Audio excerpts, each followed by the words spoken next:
But we're going to start with this mess of a Tennessee coaching search, and it's not necessarily a mess right now, but based on past experience, Pigskin, maybe I'm just anticipating it to become one. I don't know if I've ever seen a fan base more involved in the hiring of coaches than Tennessee and influencing the hiring of new head coaches. Obviously, we saw what happened with Greg Schiano, who's up there winning games at Rutgers now. Could have easily been the previous coach instead of Pruitt, but they ran him off. And some of the names that are coming up now, of course, Philip Fulmer retires. I don't know if he's forced into retirement, retired on his own. Either way, he's not there. They bring in this young guy, Danny White, who obviously his first order of business is getting the football program back to being somewhat respectable and looking for a new head coach. There's some interesting names. Obviously, Tony Elliott, offensive coordinator for Clemson. The rumor is that Danny White has said, maybe not publicly, but privately, that the job is Tony Elliott's if he wants it. Now, I personally don't believe he'll take the job, but it is. Let's face it, it's still a big time program. And based on what's happened there, he could probably get a lot of security in that contract. Make a lot of money. Certainly, it'd probably be a very lucrative deal for a first-time head coaching gig for him. I still happen to believe that he's probably not going to take it. The other big name that comes up is PJ Fleck, Sonny Dykes at SMU, and there's a connection there. So Danny White's sister is the assistant athletic director at SMU. So she has a relationship, obviously, currently with Sonny Dykes. I think that's probably more along the lines of what you're going to see as the next head coach is somebody like Sonny Dykes, and not necessarily a PJ Fleck or even a Tony Elliott. Danny White's family is heavily involved in the hierarchy of various universities at his position and other positions, whether it be two of his brothers, one of who coaches at as a head men's basketball coach at the University of Florida, Mike White, and his other brother, can't think of his name right now, is also an athletic director somewhere. And as you mentioned, his sister has ties to SMU as a pretty high-ranking official there in the athletic department. Danny White, most college football fans or college sports fans don't necessarily know who the ADs are at particular universities. They're not typically high-profile positions, depending on where you are. But Danny White's been a guy, because of what happened with the UCF football program a couple of years ago, in going undefeated 2 consecutive seasons, 25-game winning streak, before they finally lost to LSU in a bowl game, and him touting that 2017 team as a national champion gained a lot of attention, a lot of social media criticism and support, from both sides, for really standing up for his team and touting them as a national champion. And he kind of gained a lot of spotlight. So even before this ascension to the Tennessee athletic director's job, Danny White was well known by a lot of college football fans. Yeah, he did a great job. He also, I want to say he turned around the Buffalo athletic program too, if I'm not mistaken. So he's sort of a program rebuilding guy. That's what he's known for. He's got his work cut out for him here at Tennessee and I don't even know. Yeah, this is why I think like people like PJ Fleck, is Tennessee a better job than Minnesota? I guess it is. It's in the SEC. But listen, the guy wins 10 or 2 years ago, he won 11 games, right, at Minnesota, which is pretty much unheard of. But do you really want to go down to take over a program that's in that situation when you're coaching a major Power 5 school and you're having some success, albeit at Minnesota still? I still think Minnesota's in a much better shape right now as an athletic department, and certainly as a football program, than Tennessee is. And then we don't even know what the NCAA is going to do as far as, like, is there going to be several years of a postseason ban? I mean, how long is this going to last, and how long of a rebuild is this before you jump into a career change like that? Yeah, so to rate the Minnesota job versus the Tennessee job. So, a lot of Big Ten fans would take some offense to what you just said there, Pigskin. The first thing that came out of your mouth, it's the SEC. It's got to be a better job.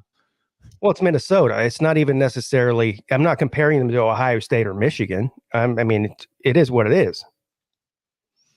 So let's see. Tennessee's probably at the mid tier of the SEC I'd right say now. so. To Yeah. be kind, Yeah. I'm not talking about the football team. Obviously, we're just talking about the program. We're not talking about the particular team because Yeah. they would be much lower versus Minnesota. Yeah, I'm just throwing it out there. I tend to agree with you that there are higher expectations, despite what's happened over the last 13 years. There are higher expectations at Tennessee, not just from their own fan base, but nationally, because there is still just more potential at Tennessee. That's what You've I'm got more talent there.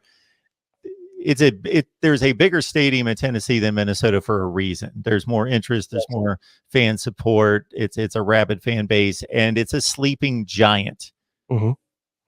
Yeah, that's my point is the ceiling at Tennessee, if the program is steered in the right direction, is higher than the ceiling in Minnesota. I just think it is what it is. You may have an outlying year or so where Minnesota can make a run like they did a couple of years ago, but in the long run, Tennessee is, like you just said, I believe they are a sleeping giant. They're in the heart of recruiting country. We're surrounded by whatever 5 of the top 6 recruiting states in the entire country. They have a recent national championship in 1998. I know that seems like a long time ago to some of the younger viewers, but to me, people like me and you, Mark, the 1998 really wasn't that long ago. And let's face it, they are in the SEC East, which is the weaker of the 2 divisions. Yes, Georgia has taken over the crown, but it's not like in the West with Alabama. Alabama has to get through to A&M and LSU. I mean, who does Georgia really have to fight with right now? A one and done Florida team, which is what I consider last year's team to be. Basically, I don't consider Florida to be any real threat to Georgia in the next year or two. So Tennessee is ripe for the pickings if they can just get things in the right direction there. So I was asked a number of times over the last, ever since this Jeremy Pruitt story broke and he was fired, how big is Tennessee? How big is the job? How good is the job? And my initial reaction was, it is one of the more odd, strange jobs to assess because of some of the things that you just stated and more. If you look across the country, you can pick out just about any job in the Power 5, throw it my way, and I'm going to be able to say that's a top 5 job, that's a top 10 job, that's a top 50 job, whatever it is. I can classify it pretty accurately with, I think, little debate. Tennessee, though, okay, on one hand, you've got what it's been the last 13 years, which is a mediocre marginal football product, and that's to be kind. Mm-hmm. That's to be kind. It doesn't take much to reach a bowl game, and Tennessee struggles to make it to bowl games. They had 2 pretty good teams under Butch Jones back-to-back. 9-4 teams have finished in the top 15. Aside from that, rubbish. On the other side, and we're talking of 13, 14 years, this has been ongoing. On the other hand, stadium size that gets filled every week, fan base, money, resources, SEC, and on the better half of the SEC, if you want to compete for a championship, as you just outlined. And then on top of all that, we know what's happening in terms of the population. People are not moving to Minnesota. People are moving to Tennessee. Minneapolis might be a great place to live, some people think, but people are moving south and they're moving west. Therefore, from everything I understand, the quality of high school football in Tennessee was never that great, but it's getting better and better and better and better. Nashville is exploding, and just the sheer population, I don't know that they're really addressing high school football like the state is trying to make it better or pumping money into it. I just think its sheer population growth has made it better. So it's still not Georgia, Louisiana, Florida, of course, but it's improved considerably. And again, to Pigskin's point, Tennessee's right there close to those adjoining states to pluck that talent. And that's why I think PJ Fleck is such an interesting fit for this. I tend to just don't think it's a good fit because he's a Midwest guy. It just doesn't seem like he'd fit the culture of Tennessee very well. But having said that, he could take the literal row the boat mantra that he has. I mean, the Tennessee River runs right through Knoxville. So he could actually physically be rowing this boat through Knoxville. And I think that they'd be lucky to get a guy as good as PJ Fleck in there. If you notice, and all fans do this, but I think the expectation for who should take this coaching job or who should be offered this coaching job by Tennessee fans is way out of the stratosphere. For instance, and I know if you go on social media, Twitter, Facebook, what have you, it's filled with a bunch of idiots to say stupid things to get attention or whatever it is. But I see a lot of backlash when talking about the offensive coordinator for Clemson, Tony Elliott, being offered this job from the Tennessee fans. They feel like that they're too good to hire, to offer a job to somebody who's never been a head coach before. Look at what you've had in the past at least the past two coaches, and Butch Jones and then Jeremy Pruitt, and now you're too good for Tony Elliott. I got news for you. I have a feeling that Tony Elliott will turn your job down because it's probably not good enough for him. It's the other way around. So they need to adjust their expectations a little bit. I think PJ Fleck would be a home run hire. I can't think of somebody who's a better coach that would even entertain taking that job.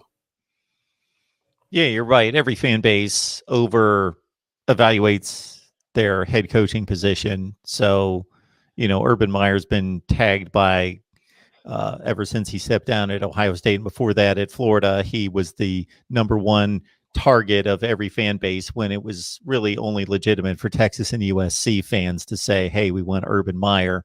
But I heard like South Carolina fans saying we want Urban Meyer. And then we've got a similar situation here with Tennessee. Although Tony Elliott,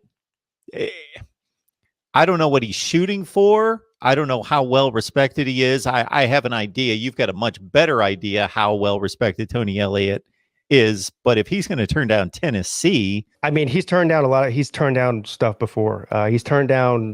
He got 2 or 3 calls just this offseason from NFL teams wanting him to either interview for a head coaching job or for offensive coordinator job. Turned them all down.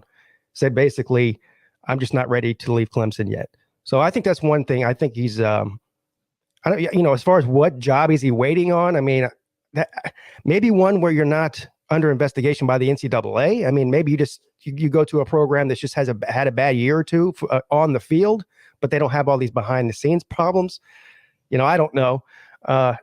People often wonder what keeps these coordinators, Brent Venables, Tony Elliott, staying at Clemson whenever they could clearly move on and be a head coach for a major college football program. I think the answer is the grass isn't always greener on the other side, and they understand that. They're very comfortable where they are.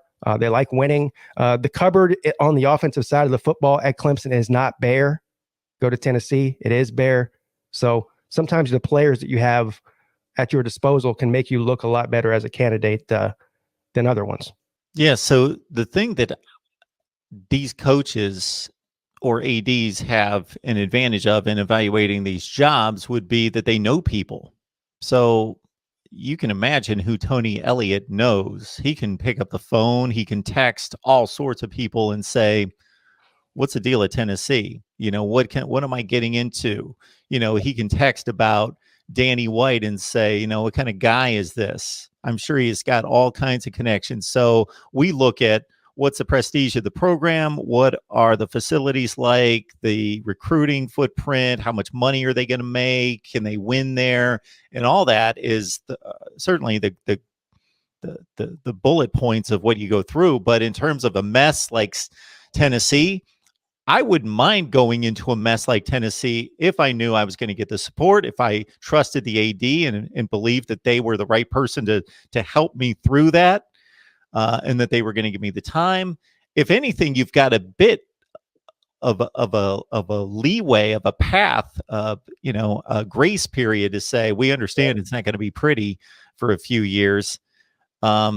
It would almost be the kind of situation, as long as, again, I trusted the administration and the AD and thought that they were capable and trustworthy and competent to help me through it, to say, I could be a hero here. You could look at it that way too. Yeah, there's something to be said for that. You're right. I think there will obviously be more patience.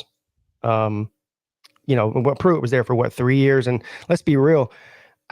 Who knows how this is going to end up with Pruitt? They're trying not to pay him his buyout. He's suing the university for defamation and trying to receive his payment. I think that them not paying Pruitt his payout is going to end up hurting Tennessee.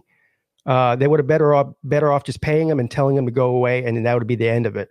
But now what he's going to do, and his lawyers in particular, are going to drag the university's name through the mud to try to retrieve their payment. And they'll probably succeed in doing so. So this just stretches out this already big mess even longer.